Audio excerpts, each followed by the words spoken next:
오늘 창세기 37장 마지막 부분입니다. 오늘 본문은 이제 그 형들을 이제 찾으러 온 이 요셉을 이제 형들이 이제 죽이려고 하는 그런 내용입니다. 그리고 결국에 이 요셉을 애굽으로 이제 파는 이 형들의 모습을 좀 볼 수가 있습니다. 19절에 보게 되면 이제 멀리서 온 요셉을 보고 이렇게 말합니다. 서로 이르되 꿈꾸는 자가 오는도다. 자 그를 죽여 한 구덩이에 던지고 우리가 말하기를 악한 짐승이 그를 잡아먹었다 하자. 그의 꿈이 어떻게 되는지 우리가 볼 것이니라 하는지라 라고 이렇게 서로 상의하고 있습니다. 이것을 통해서 이 형들이 이 요셉을 얼마나 미워했는가를 우리가 좀 볼 수가 있습니다.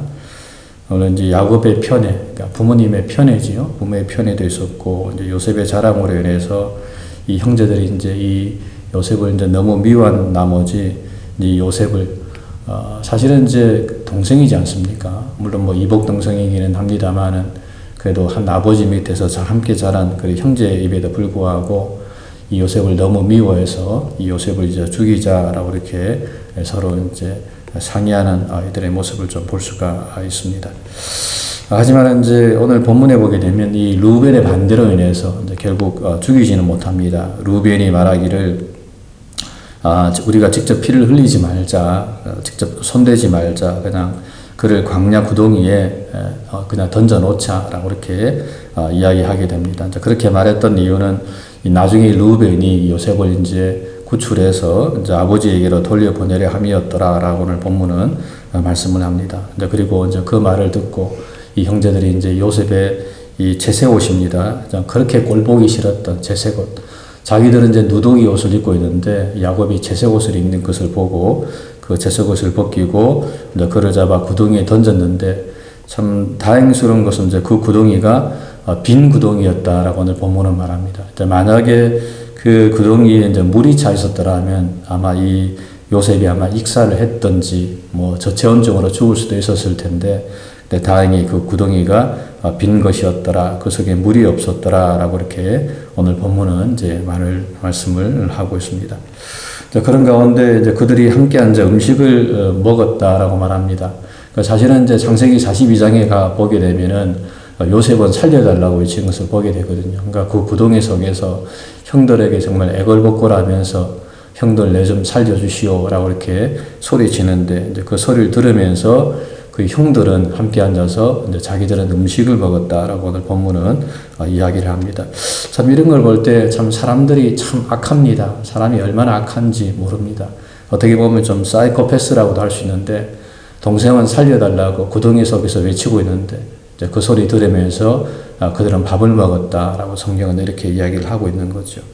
자, 그런 가운데 이 한 무리의 이스마엘 사람들이 이제 길르앗에서 와서 그 사람들이 이제 애굽으로 내려가는 그런 어떤 행렬을 이제 보게 되었다라고는 본문은 이야기를 합니다.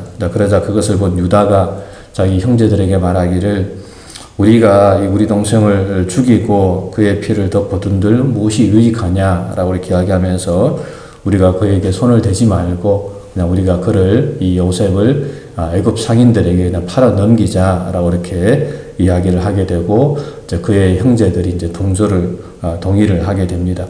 그런 가운데 28절에 보게 되면 이제 형들이 요셉을 구덩이에서 이제 끌어올리고 은 20에 이제 그 당시 이 한 사람 값이 이제 은 20 정도 되었다고 합니다. 특별히 이제 요셉이 17세밖에 안 되기 때문에 보통은 이제 은 20 아니면 30에 이제 사람을 팔았는데 어린 소년이었기 때문에 은 20에 이제 그를 이스마엘 사람들에게 팔매 그 미디안 상인들이 요셉을 데리고 애굽으로 갔다라고 오늘 본문은 말을 합니다.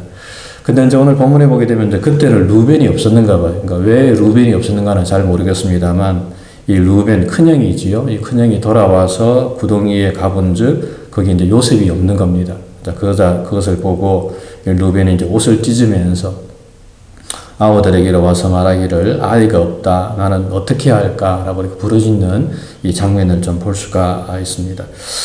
참 이런 면에서 어떻게 사실 이제 이 루벤은 장자입니다. 그러니까 맏형인데 이 맏형으로서의 어떤 권위가 좀 있어야 되는데 사실 우리가 성경 앞에서 보았습니다만 이 루벤이 이제 그 아버지의 첩인 비라와 동침을 하지 않습니까? 그것으로 인해서 사실은 이 르우벤의 어떤 그 권위가 사라진 것을 성경은 이야기하고 있습니다.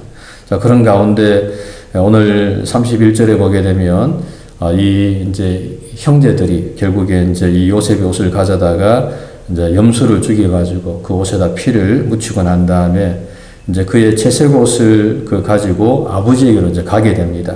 야곱에게 가서 말하기를 우리가 그것을 발견했는데 그것이 아버지 옷인가 한번 봐주십시오 라고 이렇게 이야기를 하게 되죠. 그러자 그것을 본 이 야곱이 이제 그것을 알아보고 막 소리치면서 내 아들의 옷이라 악한 짐승이 그를 잡아먹었도다 요셉이 분명히 찢겼도다 라고 이야기하면서 그 옷을 붙들고 굵은 배로 허리를 묶고 오랫도록 그 아들을 위해서 애통하는 이 야곱의 모습을 볼 수가 있습니다.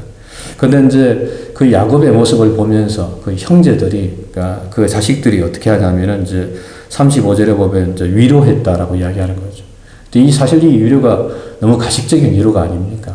그러니까 결국에 요셉을 죽이려고 했던 사람들이 자기들이고 또 요셉을 팔아 넘겨놓고 난 다음에 이제 와가지고는 이제 야곱에게 와서 이렇게 그 옷을 보여주고 그것을 가지고 야곱이 애통해하자. 그 모습을 보면서 이제 위로를 하는 겁니다. 사실 이것은 완전히 이제 가식적인 위로라고 이야기할 수가 있는 거죠. 그러니까 자기 아버지가 그렇게 고통해하고 힘들어하는 것을 보면서 어떻게 보면은 그 마음에 어떤 통쾌함을 또 가졌을지도 모르겠습니다. 아버지 보세요. 아버지가 그렇게 우리를 차별하더니 아버지가 이렇게 고통을 받고 있네요. 라는 그런 식으로 아마 그렇게 가짜로 이렇게 위로하는 이 가족들의 자식들의 모습을 우리가 볼 수가 있다라고 하는 것입니다.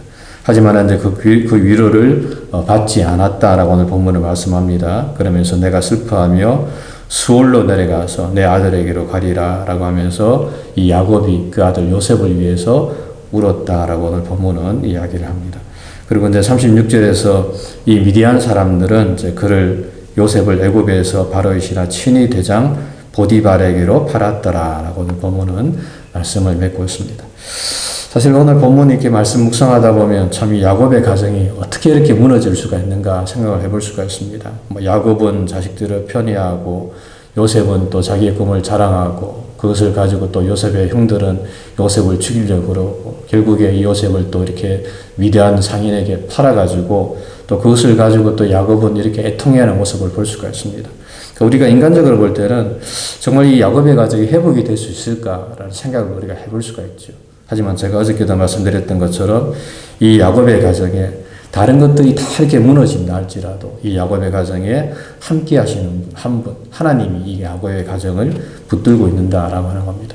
만약에 하나님께서 이 야곱의 가정에 함께 하지 않았더라면 아마 이 야곱의 가정은 그냥 이것으로 그냥 아마 끝나고 말았을 것입니다. 더 이상 회복이 되지 않았을 텐데 너무 놀라운 것은 하나님께서 이 야곱의 가정을 붙드심으로 인해서 결국에 이 야곱의 가정이 회복되고 살아나는 것을 볼 수가 있다라고 하는 것입니다. 물론 우리가 이 본문을 통해서 편애하지 말자, 자랑하지 말자, 이렇게 거짓말하지 말자, 이렇게 우리가 도덕적인 설교도 할 수 있습니다만, 하지만 그것을 떠나서 사실은 오늘 보면 성경이 우리에게 보여주는 것은 그럼에도 불구하고 하나님이 함께하는 가정은 회복이 되고 살아날 수가 있다라는 것을 우리에게 보여준다라고 하는 것입니다. 그러므로 우리가 하나님의 손 안에 있으면 결국 하나님께서는 모든 것을 협력하여 선을 이루어 주십니다. 그러므로 오늘도 정말 하나님 바라보시면서 믿음으로 살아가는 저 여러분들의 삶이 되시기를 주님의 이름으로 간절히 부탁을 드립니다.